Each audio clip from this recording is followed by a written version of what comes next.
ಹುಬ್ಬಳ್ಳಿಯ ಸವಾಯಿ ಗಂಧರ್ವ ಹಾಲ್ನಲ್ಲಿ ಪೊಲೀಸ್ ಆಯುಕ್ತರಾದ ಎನ್ ಶಶಿಕುಮಾರ್ ಅವರ ನೇತೃತ್ವದಲ್ಲಿ ರಂಜಾನ್ ಹಾಗೂ ಹೋಳಿ ಹಬ್ಬದ ನಿಮಿತ್ತ ಸೌಹಾರ್ದ ಕಾರ್ಯಕ್ರಮ ಏರ್ಪಡಿಸಲಾಗಿತ್ತು. ಈ ಕಾರ್ಯಕ್ರಮದಲ್ಲಿ ಎಲ್ಲಾ ಧರ್ಮದ ಧಾರ್ಮಿಕ ಗುರುಗಳು ಹಾಗೂ ಮುಖಂಡರು ಭಾಗವಹಿಸಿದ್ದರು. ಆನಂದ್ ಬೆಳಗಲ್, ಕರಾಳ ಸತ್ಯ ನ್ಯೂಸ್, ಹುಬ್ಬಳ್ಳಿ.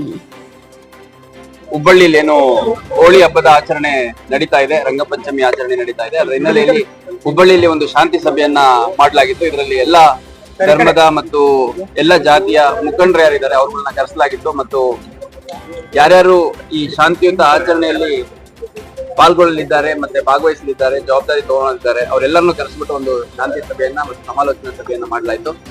ಅತ್ಯಂತ ಶಾಂತಿಯುತವಾಗಿ ನಡೆಸ್ಕೊಡ್ತೀವಿ ಅನ್ನುವಂತ ಸಂಪೂರ್ಣ ವಿಶ್ವಾಸ ಮತ್ತು ಭರವಸೆಯನ್ನ ಎಲ್ಲ ಸಾರ್ವಜನಿಕರು ನೀಡಿದ್ದಾರೆ.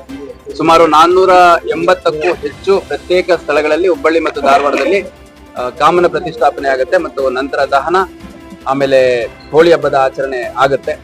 ಇದಕ್ಕೆ 2500ಕ್ಕಿಂತ ಹೆಚ್ಚು ಅಧಿಕಾರಿ ಸಿಬ್ಬಂದಿಗಳು ಮತ್ತು ಸ್ಟ್ರೈಕಿಂಗ್ ಫೋರ್ಸಸ್ ಅನ್ನ ನಾವು ಡಿಪ್ಲಾಯ್ ಮಾಡಿದ್ದೇವೆ.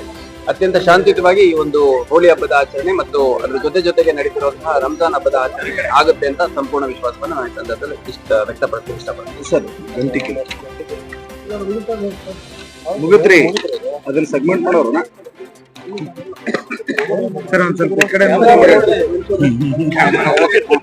ಸರಿ ಸರ್.